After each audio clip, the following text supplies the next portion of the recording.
জাতীয় থেকে আন্তর্জাতিক, প্রান্তিক জনপদ থেকে নগর চারপাশ, ঠিক কী ঘটছে এই মুহূর্তে, এসব নিয়ে আয়োজন এখন চারদিক। পুরো আয়োজনের সঙ্গে আছে আমি সাজিদ আরাফাত। বিশ্ব শান্তি ও মঙ্গল কামনায় অগ্নিহোত্র যজ্ঞের মাধ্যমে চলছে সনাতন ধর্মাবলম্বীদের শ্রী শ্রী জগন্নাথ দেবের রথযাত্রা উৎসব।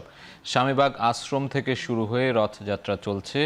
সেখানে এই মুহূর্তে যুক্ত হচ্ছেন সহকর্মী তাজফিয়া উখরোজ। রথযাত্রার র্যালি ও আয়োজন সম্পর্কে জানাবেন উখরোজ। এই মুহূর্তে কোন জায়গায় অবস্থান করছে তারা?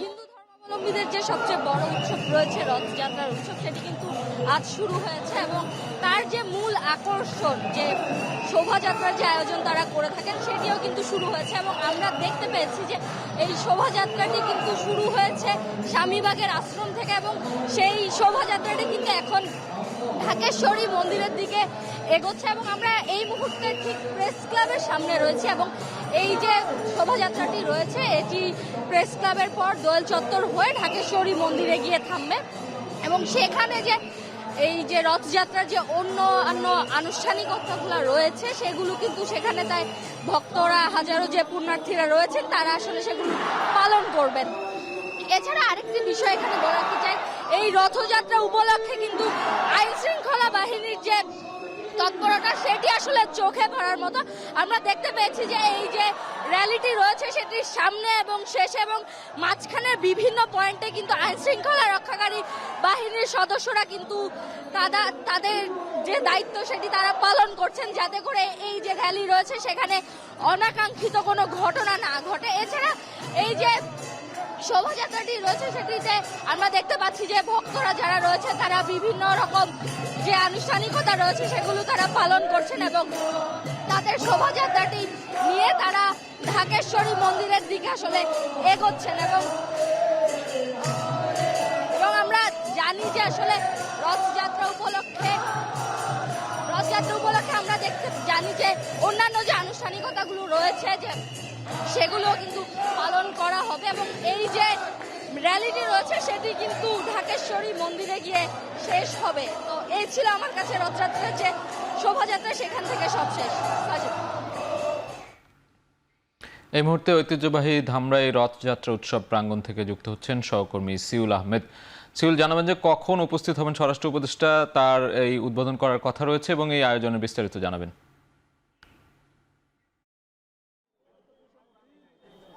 সাজিদ আরাফাত, ঠিক এই মুহূর্তে আমি আছি রাজধানী ধামরাই, মানিকগঞ্জের ধামরাই, যেখানে আসলে ঐতিহ্যবাহী রথযাত্রা শুরু হবে।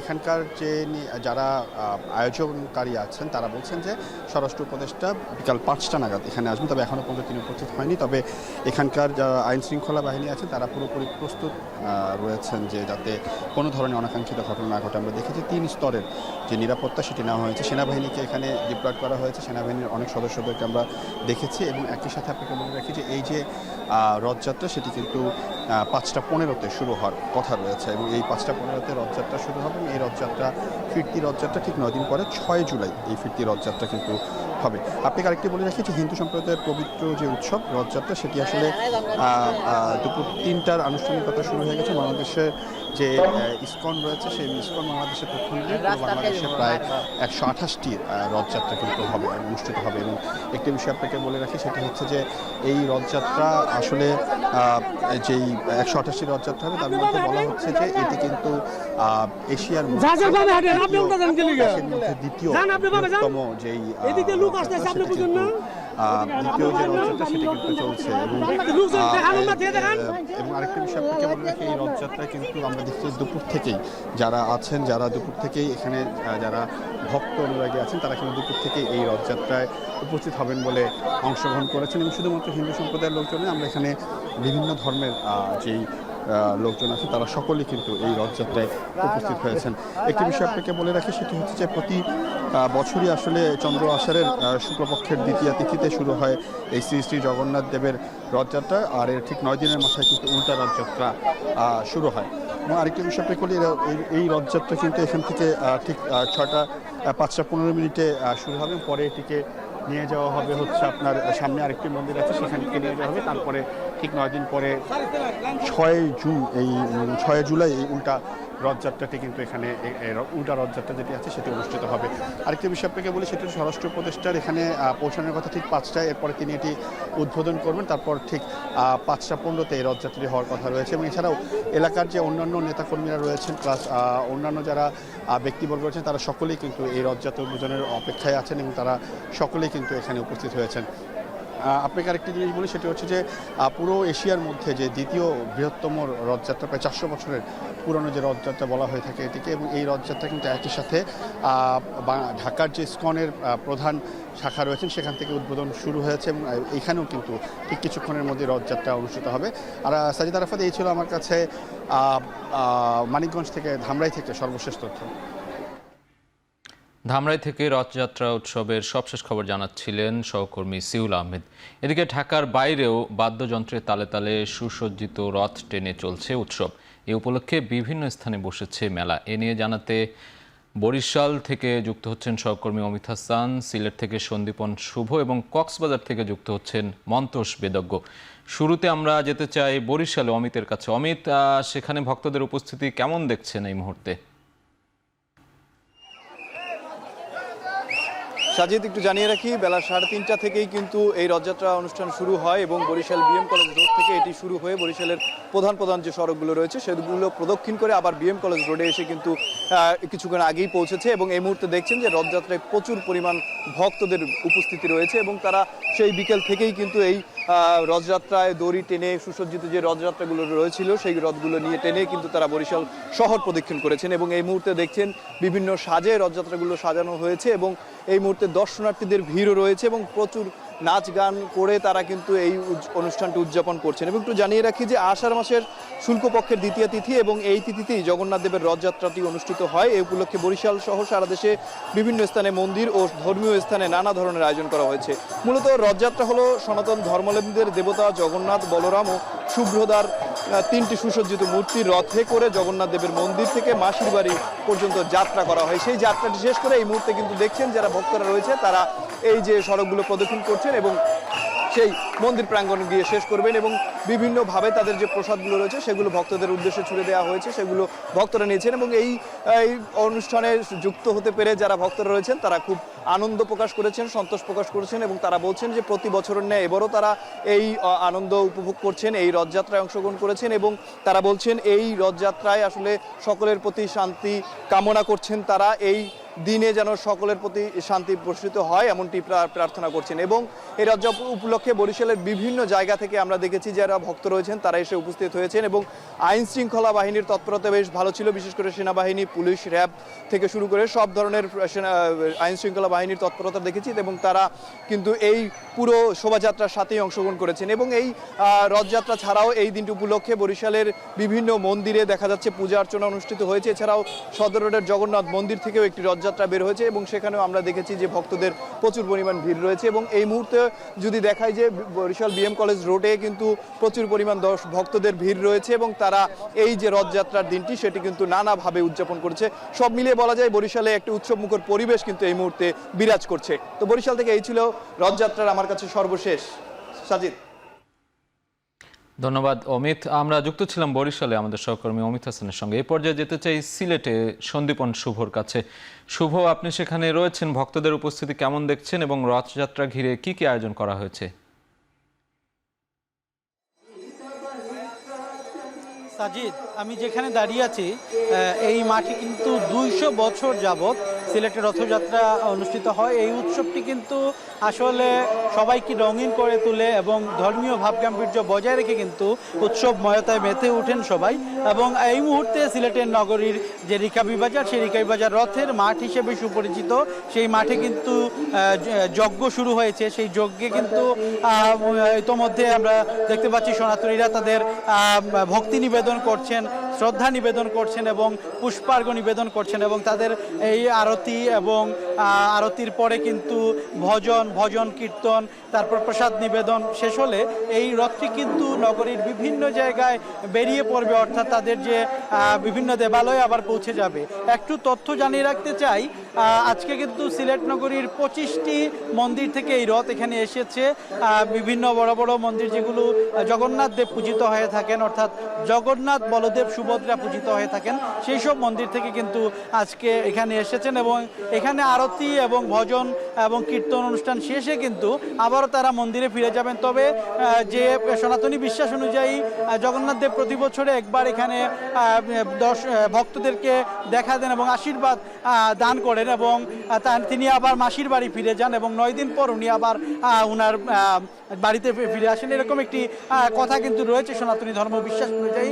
এবং এই রথের যে মাহাত্ম্য, সেই মাহাত্ম্য অনুযায়ী কিন্তু সিলেটবাসী এটি উদযাপন করে থাকেন। এবং একটি কথা আমি জানিয়ে রাখতে চাই, সিলেট নগরীর যে রথ অনুষ্ঠান, সেই রথের কিন্তু এর পাশাপাশি কিন্তু মেলা অনুষ্ঠিত হয়, রথের মেলা, যেটি টানা 9 দিন ব্যাপী এই মেলা চলে। কোনো কোনো সময় 2 সপ্তাহ বা 1 মাস পর্যন্ত চলে এই মেলা। এখানে গ্রাম বাংলার ঐতিহ্যবাহী নানা ধরনের জিনিসপত্র পাওয়া যায় এবং এখানে সকল ধর্মের সকল বর্ণের মানুষ কিন্তু আসেন এই রথের মেলা উপভোগ করতে। এবং বিশেষ করে শিশুরা সহ উঠতি বয়সী তরুণীরাও কিন্তু পছন্দের একটি জায়গা রথের মেলা। এবং এখন আমরা যেখানে রয়েছি, এই উৎসবটি কিছুক্ষণ আগে সিলেটের সাবেক মেয়র এবং এই দেবালয় উদযাপন কমিটির উপদেষ্টা আরিফুল হক চৌধুরী কিন্তু এটি উদ্বোধন করেন এবং প্রশাসনের নেতৃস্থানীয় ব্যক্তিবর্গ রয়েছিলেন। এবং নিরাপত্তার কথা একটু বলতে হয় যে এখানে চমৎকার একটি সুন্দর পরিবেশে কিন্তু আজকের এই অনুষ্ঠান আয়োজন হচ্ছে। এবং সিলেটের একটি ঐতিহ্য আসলে যে সকল অনুষ্ঠান সবাই মিলেমিশে করার যে রীতি, সেই রীতির নিদর্শন কিন্তু আজকেও আমরা এখানে দেখতে পেয়েছি এবং সবাই মিলে কিন্তু অনুষ্ঠানটি উদযাপন করছেন। এবং পুরো শহর বলা যায় যে উৎসবের নগরীতে রূপ নিয়েছে। এবং এই নগরীতে আমরা দেখতে পেয়েছি সনাতনী হিন্দুদের পাশাপাশি অন্যান্যরা এসেছেন এবং বিশেষ করে একটি সম্প্রদায়ের কথা বলতে হয় যে বাঙালি সম্প্রদায়ের পাশাপাশি মণিপুরী সম্প্রদায়ের আধিক্য দেখা যায় এখানে। এবং এই যে রথগুলো রয়েছে, এখানে কিন্তু মণিপুরী সম্প্রদায়ের অনেকগুলো রথ রয়েছে এবং কিছুক্ষণের মধ্যে কিন্তু রথ টান শুরু হবে সিলেটবাসীর মধ্যে বা সনাতনীদের মধ্যে, বিশেষ করে ভক্তিপূর্ণভাবে তারা সেই রথ টান উদযাপন করবেন। তো এই ছিল সিলেটের রথযাত্রা থেকে আমার কাছে সবশেষ। সিলেট থেকে রথযাত্রা উৎসবের সবশেষ খবর জানাতে যুক্ত ছিলেন সহকর্মী সন্দীপন শুভ। এ পর্যায়ে যেতে চাই কক্সবাজারে, মন্তোষ বেদজ্ঞ রয়েছেন সেখানে। মন্তোষ, জানতে চাই কক্সবাজারে রথযাত্রা শুরু হয়েছে কিনা, সেখানকার প্রস্তুতির সবশেষ খবর জানাবেন।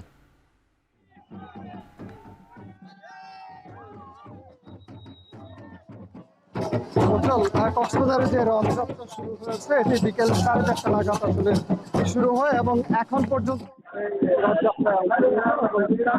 এই রথযাত্রায় অংশ নিয়েছেন। এবং কক্সবাজার শহরের যে গোলদিঘির পাড় এলাকা, সেই গোলদিঘির পাড় এলাকা থেকে রথযাত্রাটি মূলত শুরু হয় এবং বর্তমানে সেটি প্রধান সড়ক প্রদক্ষিণ করে কক্সবাজারের যে হোটেল মোটেল জোন এলাকা রয়েছে, বিশেষত এখানে যে শৈবাল যে সড়ক কক্সবাজার চট্টগ্রাম মহাসড়কে, সেই সড়ক দিয়ে সেই র্যালিটি এগোচ্ছে। এবং এই যে রথযাত্রা আমরা দেখছি যে জেলা শহর ছাড়াও এখানে বিভিন্ন উপজেলা থেকে, বিভিন্ন স্থান থেকে লোকজন এসেছেন, বিশেষ করে নানা বয়সী সনাতন ধর্মাবলম্বীরা এসেছেন। এবং আমরা এখানে যারা রথযাত্রায় অংশ নিয়েছেন তাদের সাথে কথা বলেছি। তারা যেটি বলছেন যে তারা মূলত এই যে রথ টানার মাধ্যমে, রথের রশি ধরে টেনে নিয়ে যাওয়ার মাধ্যমে তারা আসলে অসীম পুণ্যের ভাগিদার হবেন, সে আশায় তারা আসলে রথযাত্রায় সামিল হয়ে থাকেন। এবং এই যে বিপুল মানুষের উপস্থিতি, লক্ষাধিক সনাতন ধর্মাবলম্বী মানুষ বলা যায়, এটি যেহেতু পর্যটন শহর, এই পর্যটন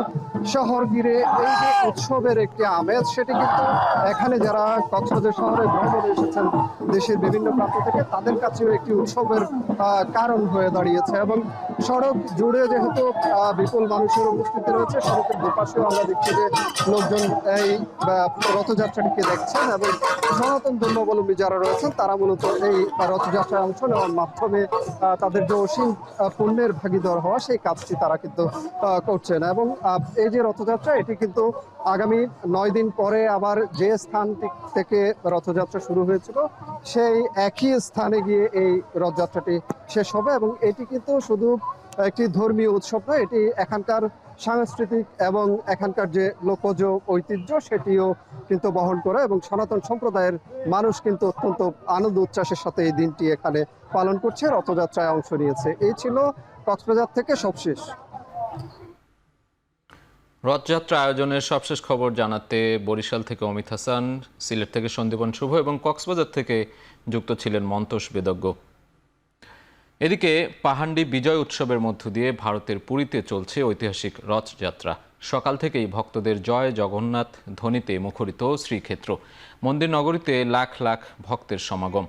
একই দিনে পশ্চিমবঙ্গের দীঘায় জগন্নাথ মন্দিরেও শুরু হয়েছে রথযাত্রার আনুষ্ঠানিকতা। 1 কিলোমিটার রুটে এই যাত্রা অনুষ্ঠিত হচ্ছে। এদিন জগন্নাথ, বলভদ্র ও সুভদ্রা দেবতাকে মূল মন্দির থেকে রথে স্থাপন করার জন্য বের করে আনা হয়। বাদ্যযন্ত্র, মন্ত্রপাঠ এবং ভক্তদের উল্লাসের মধ্য দিয়ে মহানন্দে চলছে এই উদযাপন। এছাড়া দীঘার রথযাত্রায় উপস্থিত হয়েছেন মুখ্যমন্ত্রী মমতা বন্দ্যোপাধ্যায়। এদিকে শুক্রবার পুরীর সমুদ্র সৈকত এলাকায় রথযাত্রা উৎসবে অংশ নেন হাজার হাজার সনাতন ধর্মাবলম্বী। দুপুরে সূর্যের খরতাপ আর গরমের তীব্রতায় জ্ঞান হারান অনেকে। পরে স্ট্রেচারে অ্যাম্বুলেন্সের মাধ্যমে তাদের নিকটবর্তী স্বাস্থ্যকেন্দ্রে নিয়ে যাওয়া হয়। বিগত সরকারের আমলে ৩-০ বিশ্ববিদ্যালয় প্রতিষ্ঠা করতে দেয়া হয়নি বলে অভিযোগ করেছেন প্রধান উপদেষ্টা ডক্টর মোহাম্মদ ইউনূস। তিনি বলেন, সামাজিক ব্যবসা দিবসও পালন করতে দেয়া হয়নি গত সরকারের আমলে। 15তম সামাজিক ব্যবসা দিবস উপলক্ষে সাভারের জিরাবোতে সামাজিক কনভেনশন সেন্টারে 2 দিনব্যাপী কর্মসূচির উদ্বোধন করেন প্রধান উপদেষ্টা। 38টি দেশের প্রতিনিধি সহ 1000-এরও বেশি অংশগ্রহণকারী এই অনুষ্ঠানে যোগ দেন। অনুষ্ঠানে প্রধান উপদেষ্টা বলেন, বর্তমান শিক্ষা ব্যবস্থা স্বপ্ন দেখায় না, তরুণদের চাকুরি না খুঁজে উদ্যোক্তা হবার আহ্বান জানান doctor Yunus.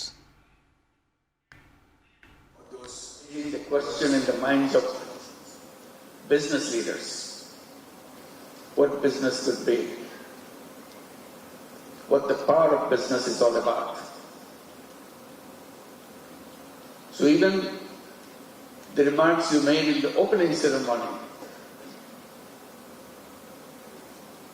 it succeeded in making the message loud and clear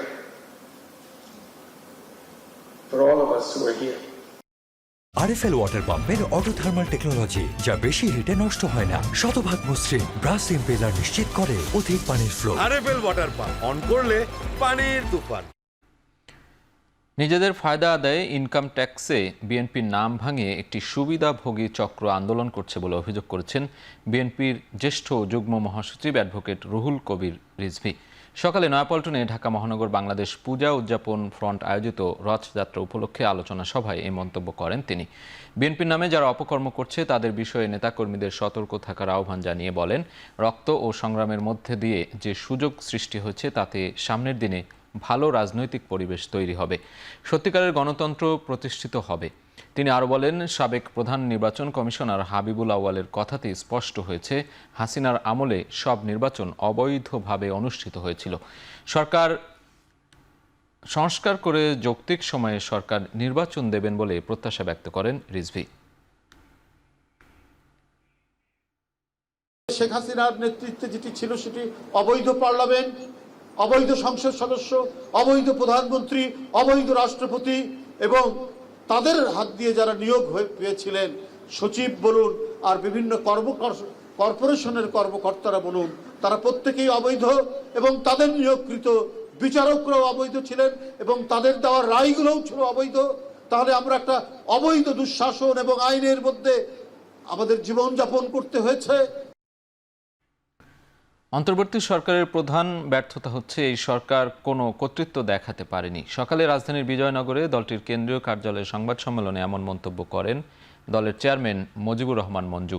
এ সময় জুলাই অভ্যুত্থানের ১ বছর পূর্তিতে ৩৬ দিনের কর্মসূচি ঘোষণা করে এবি পার্টি। গণ অভ্যুত্থানের আকাঙ্ক্ষা পূরণে সবাইকে ঐক্যবদ্ধ থাকার আহ্বান জানান মুজিবুর রহমান মঞ্জু। এই সরকারের প্রধান ব্যর্থতা হচ্ছে সে গণ অভ্যুত্থানের ঐক্যকে ধরে রাখতে পারে নাই। এই সরকারের প্রধান ব্যর্থতা হচ্ছে সে ক্ষমতায় বসেছে কিন্তু এখনো পর্যন্ত তার কোনো কর্তৃত্ব নাই। নানা অসুবিধা দেখে মনে করছেন তাড়াতাড়ি একটা নির্বাচন দিয়ে সমাধান হয়ে যাবে, এটা হবে না। একটা সুষ্ঠু নির্বাচনের মাধ্যমেই আমাদের এই গণ অভ্যুত্থানের মূল বাস্তবায়নের দায়িত্বটা নতুন একটা সরকারের কাছে হস্তান্তর করতে হবে। যে গণ অভ্যুত্থান হয়েছে, যে সংগ্রাম হয়েছে, লড়াই হয়েছে, সেই গণ অভ্যুত্থানের প্রত্যাশা আমাদেরকে পূরণ করতে হবে। আমাদের যে আকাঙ্ক্ষা, সে আকাঙ্ক্ষা বাস্তবায়নে একটা সবাইকে একটা ঐক্যমতে পৌঁছাতে হবে। আগামী রাজনীতি ফ্যাসিবাদ জন্ম না দিয়ে যেন জনপ্রত্যাশা পূরণ করে, সেই প্রত্যাশার কথা জানিয়েছেন জামায়াতের আমির ডাক্তার শফিকুর রহমান। সকালে মৌলভীবাজার জেলা জামায়াতের সাবেক আমিরের পরিবারের সাথে সৌজন্য সাক্ষাৎ শেষে কথা বলেন তিনি। জানান, রাজনৈতিক দলগুলো ভবিষ্যতেও যেন দেশ ও জাতির স্বার্থে কাজ করে। এ সময় কুলাউড়ার আঞ্জুম হত্যাকাণ্ডের সাথে জড়িতদের সর্বোচ্চ শাস্তির দাবি জানান জামায়াতের আমির। আগামী রাজনীতিটা যেন আবার ফেসিবাদের কোনো জন্ম না দেয়, বরঞ্চ জনপ্রত্যাশা যেন পূরণ হয়। এই ব্যাপারে রাজনৈতিক দল যারা আছেন তারা যেন সত্যিকার অর্থে মুখে যেভাবে বলেন সেইভাবে দলের স্বার্থের ঊর্ধ্বে উঠে দেশ এবং জাতির স্বার্থকে আমরা সবাই দেখতে পারি। ৮ আগস্ট সরকার নতুন বাংলাদেশ দিবস পালন করলে বেহাত বিপ্লব দিবস পালনের ঘোষণা দিয়েছে ইনকিলাব মঞ্চ। সকালে সমসাময়িক ইস্যুতে সংবাদ সম্মেলনে সংগঠনের মুখপাত্র শরীফ ওসমান হাদি বলেন, সরকার ৩০ কার্যদিবসের মধ্যে জুলাই সনদ দিতে ব্যর্থ হয়েছে। জুলাইয়ের ১ তারিখের মধ্যে এই সনদের দাবিতে লাল মার্চ ঘোষণা দেয় ইনকিলাব মঞ্চ। শরীফ ওসমান বলেন, সরকার শুধু রাজনৈতিক দলগুলোর ম্যান্ডেট নিয়ে সংস্কার কাজ এগুতে নিয়ে যেতে চায়। এতে জনগণের মত প্রতিষ্ঠা হবে না। সরকার ও রাজনৈতিক দলগুলোর মধ্যে সিদ্ধান্তহীনতার ইতি টানতে গণভোট করে সংস্কার প্রস্তাবের বাস্তবিক রূপ দিতে হবে। ৩৬শে জুলাইয়ের পরে মানে ৫ই আগস্টের পরে আর কোনো দিবস থাকবে না। আর যদি রাষ্ট্র নতুন বাংলাদেশ দিবস কর্মসূচি পালন করে তাহলে প্রত্যেকটা ডিসি অফিস, ইউনো অফিস এবং বাংলাদেশে আমরা সচিবালয়ের সামনে গিয়া কালো পতাকা নিয়ে বিপ্লব বেহাত দিবস পালন করব। প্রশাসনের ফিটনেস ও নিরপেক্ষতা প্রমাণে জাতীয় নির্বাচনের আগে সিটি কর্পোরেশন, উপজেলা বা পৌরসভা নির্বাচন হওয়া উচিত বলে মন্তব্য করেছেন গণ অধিকার পরিষদের সভাপতি নুরুল হক নূর। দুপুরে রাজধানীর ডিপ্লোমা ইঞ্জিনিয়ার্স ইনস্টিটিউটে দলের বিশেষ বর্ধিত সভায় এ কথা বলেন তিনি। বলেন, বিগত সরকারের মতো এই সরকারও দিনের ভোট রাতে করে কিনা স্থানীয় সরকার নির্বাচন হলে তারও প্রমাণ পাওয়া যাবে। একটি বিশেষ দল আগামীতে ক্ষমতায় আসছে ভেবে সরকার ও প্রশাসন তাদের দিকে ঝুঁকে পড়েছে বলে মন্তব্য করেন তিনি। পদবীর আশায় তারা আগে ভাগে সেই দলের তোষামোদী শুরু করে দিয়েছে বলেও মন্তব্য করেন নুরুল হক নূর। নির্বাচনের সকল পর্যায়ে নির্বাচন না হলে অন্তত সিটি কর্পোরেশন, পৌরসভা বা উপজেলার অন্তত নির্বাচনগুলো হতে পারত। সরকার বিবেচনা করছে, আমরা দাবি জানাই স্থানীয় নির্বাচনের অন্তত ২-১টি ধাপের নির্বাচন সরকারকে করে প্রশাসনের ফিটনেস পরীক্ষা করতে হবে। চট্টগ্রাম বন্দর ইজারা, রাখাইনে করিডোর, স্টারলিং চুক্তি ও সমরাস্ত্র কারখানা, এই ৪ ইস্যুকে জাতীয় স্বার্থ বিরোধী দাবি করে তা বন্ধের আহ্বান জানিয়েছে সাম্যবাদী আন্দোলনের নেতৃত্বাধীন বাম জোট। তাদের সঙ্গে একাত্মতা জানিয়েছে আরও ৬৭টি দল ও সংগঠন। এসব দাবিতে জাতীয় প্রেস ক্লাব থেকে চট্টগ্রাম অভিমুখে রোড মার্চ শুরু করে সংগঠনগুলো। গত বছরের গণ অভ্যুত্থানের মাধ্যমে অন্তর্বর্তী সরকার গঠনের পর ১০ মাস পেরিয়ে গেলেও জনগণের মৌলিক অধিকার নিশ্চিত হয়নি অভিযোগ সাম্যবাদী আন্দোলনের। তাদের দাবি, চট্টগ্রাম বন্দরের নিউ মোরিং টার্মিনাল ডিপি ওয়ার্ল্ডকে ইজারা দেওয়ার প্রক্রিয়া দেশের নিরাপত্তা ও অর্থনীতির জন্য হুমকি স্বরূপ। রাখাইন রাজ্যে কথিত মানবিক করিডোর দিয়ে অস্ত্র ও মাদক পাচারের ঝুঁকি তুলে ধরে সিদ্ধান্ত বাতিলের আহ্বান জানানো হয়। এছাড়া কাতারের বিনিয়োগে সমরাস্ত্র কারখানা এবং মার্কিন কোম্পানি স্টারলিংকের সঙ্গে চুক্তিকেও সাম্রাজ্যবাদী প্রভাব বিস্তারের অংশ হিসেবে বর্ণনা করে সংগঠনগুলো।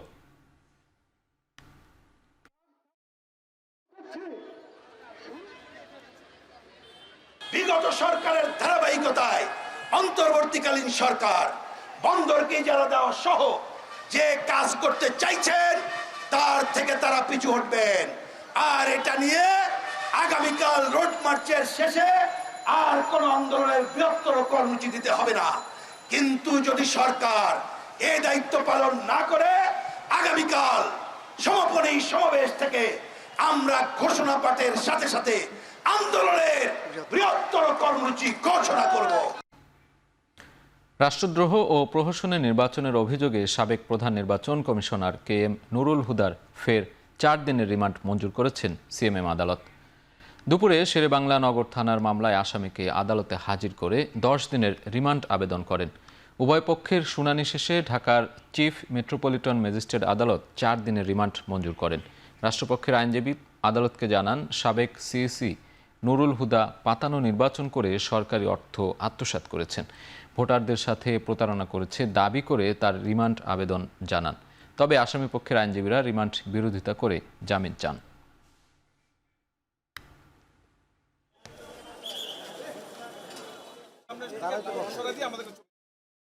তাকে প্রাথমিক জিজ্ঞাসাবাদে আমরা যে তথ্যগুলো পেয়েছি সেই তথ্যগুলোকে আরও যাচাই করার জন্য এবং সারা বাংলাদেশে তিনি যে এই যে দিনের ভোট রাতে করেছেন তার সঙ্গে তার কারা কারা জড়িত এবং সরকারের সঙ্গে তার কি ধরনের সমঝোতা এবং কিভাবে তিনি অর্থগুলো ব্যয় করেছেন এবং ডিসি এসপি সহ সকল রিটার্নিং অফিসার প্রিসাইডিং অফিসারের সঙ্গে এবং দাপ্তরিক কাজে কারা জড়িত ছিল সচিব সহ বিভিন্ন নির্বাচন কমিশনের আরও যে বিষয়গুলো এখানে জড়িত আছে সেই জন্য তাকে আরও জিজ্ঞাসাবাদ করার প্রয়োজন। বিজ্ঞ আদালতকে বলেছি আমরা রিমান্ড বাতিলপূর্বক একটা জামিনের আবেদন করেছি। তো আমরা বলার চেষ্টা করেছি যে এই মামলায় যে ধারাগুলো দিয়ে প্রথমে মামলা শুরু হয়েছিল সকল ধারাগুলো কিন্তু জামিনযোগ্য ধারা ছিল। শাহজালাল বিমানবন্দর থেকে সিঙ্গাপুরের উদ্দেশ্যে উড্ডয়নের পরপর ইঞ্জিনে ত্রুটি ধরা পড়ায় বিমান বাংলাদেশ এয়ারলাইন্সের একটি উড়োজাহাজ ঢাকায় জরুরি অবতরণ করেছে। ফ্লাইটটিতে 154 জন যাত্রী ও 7 জন ক্রু ছিল, তারা সবাই নিরাপদে আছেন। শাহজালাল বিমানবন্দর কর্তৃপক্ষ এক বার্তায় জানায়, সকাল 8টা 38 বিমানটি ঢাকা বিমানবন্দর ছাড়ে। বিমানে পাখির আঘাতের ঘটনার পর যাত্রী ও ক্রুদের নিয়ে সকাল 9টায় নিরাপদে বিমানটি শাহজালালে জরুরি অবতরণ করে। বার্তায় আরও বলা হয়, উড়ার পরপরই প্রায় 2500 ফিট উচ্চতায় পৌঁছালে বিমানের ক্যাপ্টেন ইঞ্জিন সংক্রান্ত সমস্যার কথা জানিয়ে ঢাকায় ফিরে আসার সিদ্ধান্ত নেন। এখন পাখির আঘাতে ক্ষতি হওয়া বিমান বোয়িং 737-800 মডেলের রক্ষণাবেক্ষণ করা হচ্ছে। এবার সিলেটের জৈন্তাপুর ও মিনাটিলা সীমান্ত দিয়ে 14 রোহিঙ্গা সহ 31 জনকে পুশিন করিয়েছে বিএসএফ। এ সময় সবাইকে আটক করেছে বিজিবি জানায়, ভোরে জকিগঞ্জ ব্যাটালিয়নের আওতাধীন লালাখাল সীমান্তের বাগছড়া এলাকা থেকে আটক করা হয় 14 জনকে। তারা মিয়ানমারের নাগরিক এবং কয়েক বছর আগে কক্সবাজারের শরণার্থী ক্যাম্প থেকে পালিয়ে ভারতে গিয়েছিল। এদিকে একই সময় উপজেলার মিনাটিলা সীমান্ত দিয়ে 12 জন নারী ও শিশুসহ আরও 17 জন বাংলাদেশিকে পুশিন করে বিএসএফ, যারা সবাই কুড়িগ্রামের বাসিন্দা। প্রাথমিক জিজ্ঞাসাবাদ শেষে সবাইকে থানায় হস্তান্তর করা হবে বলে জানায় বিজিবি। এছাড়া সীমান্তে জোরদার করা হয়েছে নিরাপত্তা ব্যবস্থা। এদিকে মৌলভীবাজারের বড়লেখার লাতু সীমান্ত দিয়ে পুশিন করা হয়েছে 10 জনকে, যাদের মধ্যে 2 জন শিশু, 5 জন নারী ও 3 জন পুরুষ। তাদের বাড়ি নড়াইলে।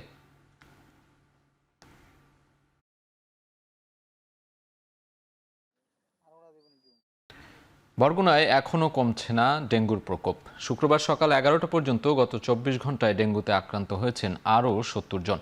এ নিয়ে বরগুনায় মোট আক্রান্তের সংখ্যা দাঁড়ালো 2711 জনে। হাসপাতালে প্রতিদিন ভর্তি হচ্ছে নতুন রোগী। এতে হিমশিম অবস্থা হাসপাতালের চিকিৎসক ও নার্সদের। চিকিৎসকরা বলছেন, বারবার নিষেধ করা হলেও তা উপেক্ষা করে একজন রোগীর সঙ্গে ভিড় করছেন 4 থেকে 5 জন স্বজন, যাতে ডেঙ্গু ঝুঁকির পাশাপাশি তৈরি হয়েছে করোনা সংক্রমণের ঝুঁকি। এদিকে এখন পর্যন্ত সরকারি হিসেবে ডেঙ্গুতে মৃত্যু হয়েছে 6 জনের, তবে বেসরকারি হিসেবে সেই সংখ্যা 20 জন। এর আগে জেলার পৌর শহরের 31% ও গ্রামের 76% বাড়িতে বৃষ্টির পানি ধরে রাখার পাত্রে এডিসের লার্ভা মেলে ICDCR-এর গবেষণা দলের অনুসন্ধানে।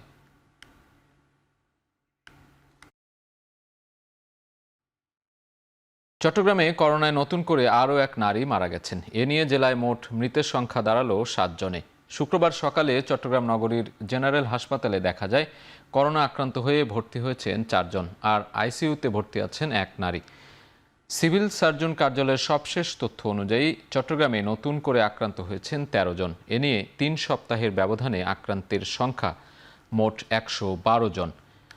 আক্রান্ত ও মৃতের সংখ্যা বাড়লেও নগরের জেনারেল হাসপাতালের করোনা আইসোলেশনে রোগীর সংখ্যা কম রয়েছে। এদিকে বৃহস্পতিবার থেকে চট্টগ্রামের চসিক জেনারেল হাসপাতালে চালু হলেও কোনো রোগী ভর্তি হয়নি।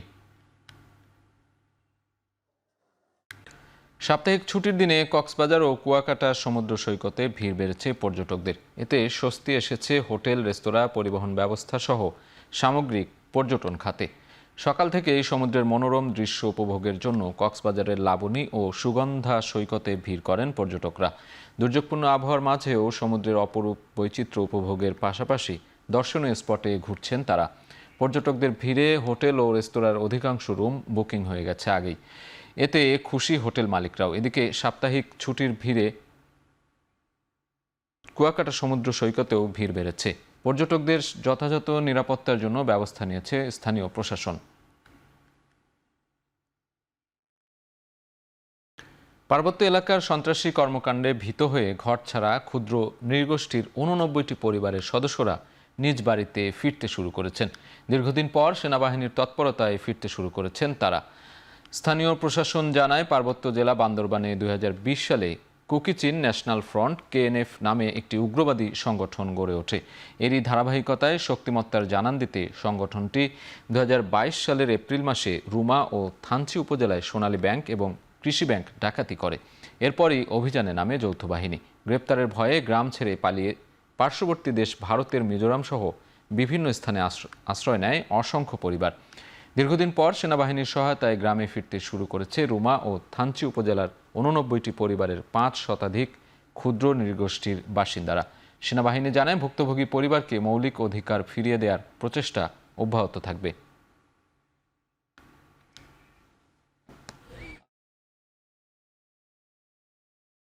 আগে যে অবস্থা বিরাজ করছিল সেই অবস্থা থেকে এই মুহূর্তে অনেকটা পরিস্থিতি ভালো। আজকে বিভিন্ন গ্রাম থেকে মরু, বম, খুমি, ত্রিপুরাও এসেছেন। তো সেখানে আমাদের প্রধান অতিথি হিসেবে জিওসি মহোদয় অনেক কিছু আশ্বাস এবং একসাথে কাজ করার ব্যক্ত করেছেন। বিগত 2 বছরে এলাকায় যে সমস্যাগুলো হয়েছিল, এই কারণে প্রচুর পরিবার এখান থেকে বাস্তুচ্যুত হয়ে অন্য জায়গায় পলাতক রয়েছিলেন, কেউ জঙ্গলে বসবাস করছিলেন।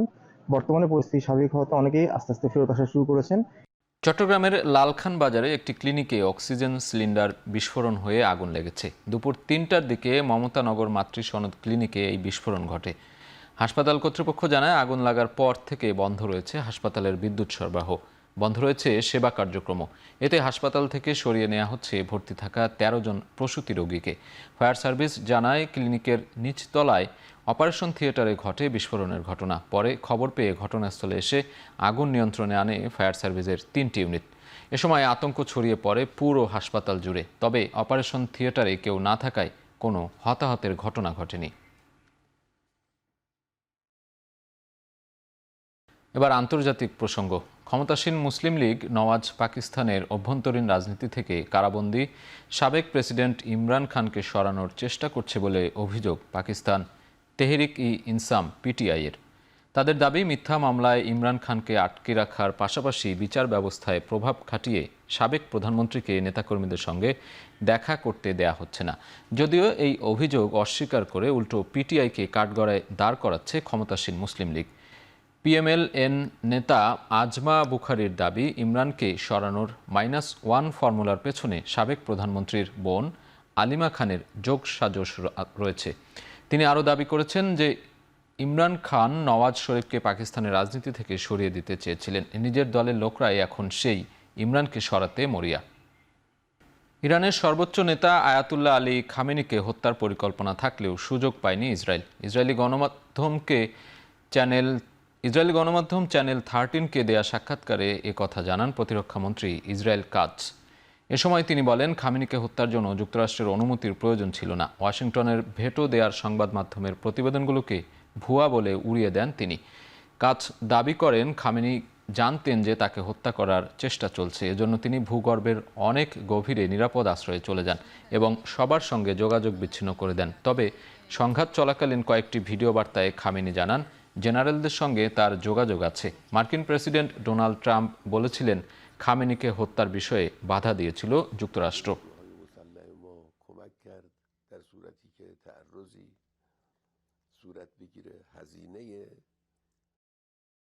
পরমাণু ইস্যু নিয়ে যুক্তরাষ্ট্রের সঙ্গে আলোচনা বা বৈঠকের এখনও কোনো পরিকল্পনা নেই।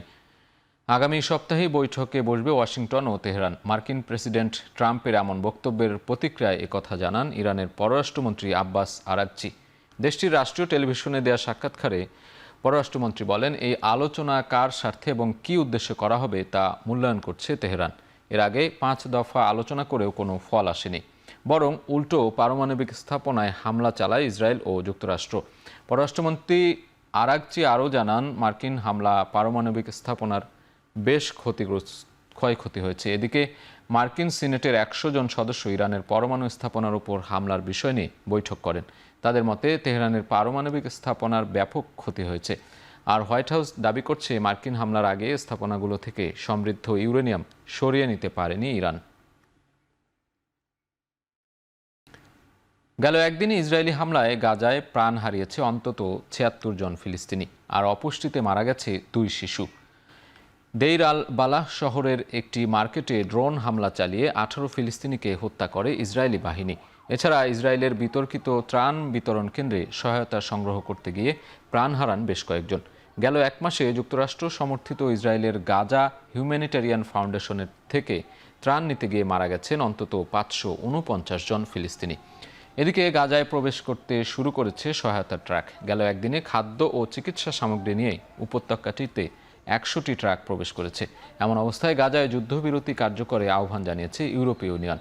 তবে এর আগে গাজা উপত্যকায় ইসরায়েল মানবাধিকার লঙ্ঘনের মতো কোনো কাজ করছে কিনা তা যাচাই করে দেখবে জোটটি।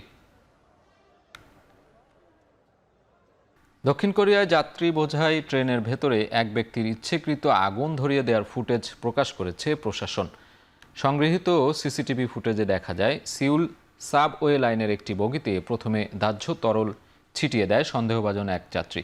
সে সময় অন্য যাত্রীরা আতঙ্কে পালাতে শুরু করে। পরে খালি ট্রেনে আগুন ধরিয়ে দেয় ওই যাত্রী। গেল মাসে ওই ঘটনার আহত হন কমপক্ষে 6 জন। হত্যা চেষ্টা ও নাশকতার অভিযোগে 67 বছর বয়সী এক ব্যক্তিকে গ্রেপ্তার করেছে পুলিশ। ধারণা করা হচ্ছে বিবাহ বিচ্ছেদ নিয়ে আদালতের রায়ের ভুল ব্যাখ্যা থেকে ক্ষোভে এ ঘটনা ঘটান তিনি। শেষবার 2003 সালে দক্ষিণ কোরিয়ার সাবওয়ে যোগাযোগে সবচেয়ে বড় দুর্ঘটনায় প্রাণ যায় প্রায় 200 মানুষের।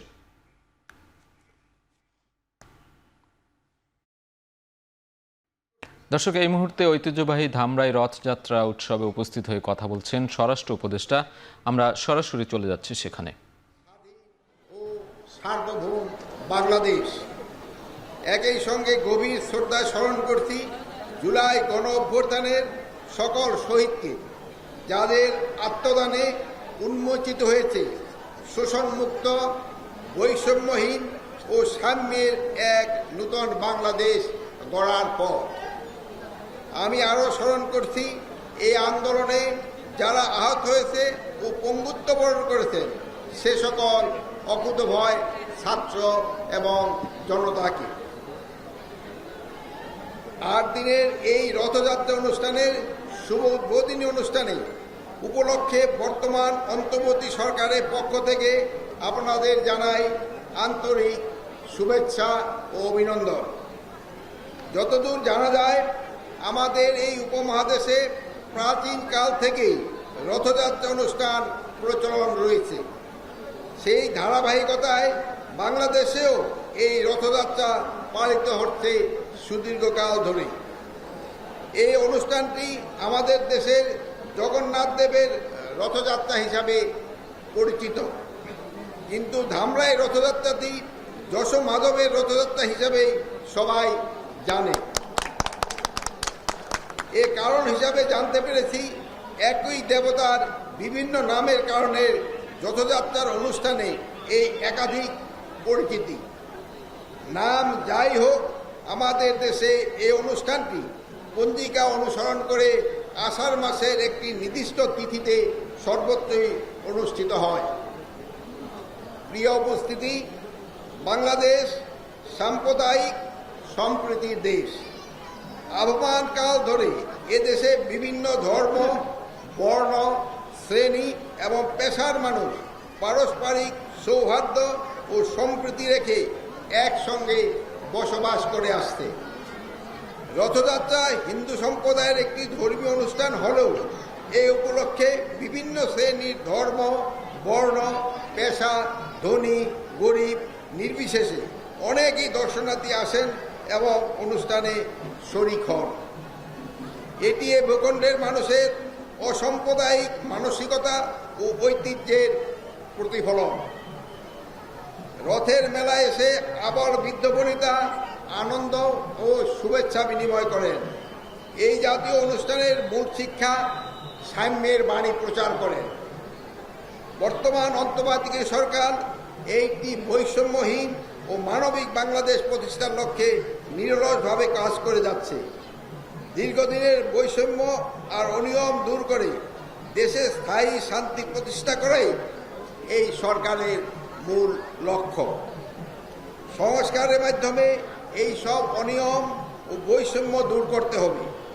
সংস্কারের কাজ চলমান রয়েছে, সেই জন্য সকলকে ধৈর্য ধারণ করতে হবে। দেশে আইন শৃঙ্খলা পরিস্থিতি আগের চেয়ে অনেক উন্নত হয়েছে। সাধারণ জনগণের সহযোগিতা পেলে এটা আরো ভালো পর্যায়ে নিতে পারবো বলে আমি আশা করি। ধামরাই রথযাত্রা আয়োজনের উদ্বোধনী অনুষ্ঠানে কথা বলছিলেন স্বরাষ্ট্র উপদেষ্টা। শেষ করছি এখন চারদিক। এখন টেলিভিশন ওয়েবসাইটে দেখতে ভিজিট করুন www.ekhon.tv। এছাড়া ফেসবুকে দেখতে ভিজিট করুন facebook.com/tv.ekhon।